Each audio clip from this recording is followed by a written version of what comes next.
আজকে আমরা যাব ব্যাঙ্গালোর, সে কারণে আমরা ইন্টারসিটিতে চলে এসেছি কলকাতায়। আমাদের ট্রেন হচ্ছে রাত্রি 11টার সময়। আমরা একটু ফ্ল্যাটে গিয়ে রেস্ট নিব, তারপর বেরোবো। দিদির কাছে চাবি থাকে, ও আসতে দেরি করছিল, সেই কারণে বাইরে ওয়েট করছিলাম। আমরা খাওয়া দাওয়া করার পর একটু রেস্ট নিয়ে ইকরার পাপা গেল চিকেন আনতে। ট্রেনে রান্না করে নিয়ে যাব, সেই কারণে আমি ওকে এখানে মশলাগুলো সব কেটে দিলাম, ওই চিকেনটা রান্না করলো। সঙ্গে সন্ধ্যের চাটাও বানিয়েছে, খুব সুন্দর করেছিল। খাওয়া দাওয়া করার পর আমরা বেরিয়ে পড়লাম ট্রেনের জন্য। এখানে আমরা ওয়েট করছি হাওড়াতে। ট্রেনে উঠে লাগেজ সেট করতে প্রায় 12টা বেজে গেছিলো, আর কিছু ভিডিও শ্যুট করিনি।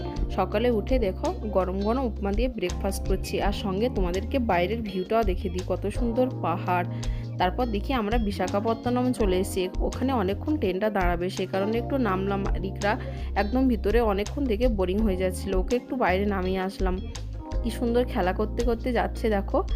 ভিডিওটা আজকে এই পর্যন্তই। ভালো লাগলে অবশ্যই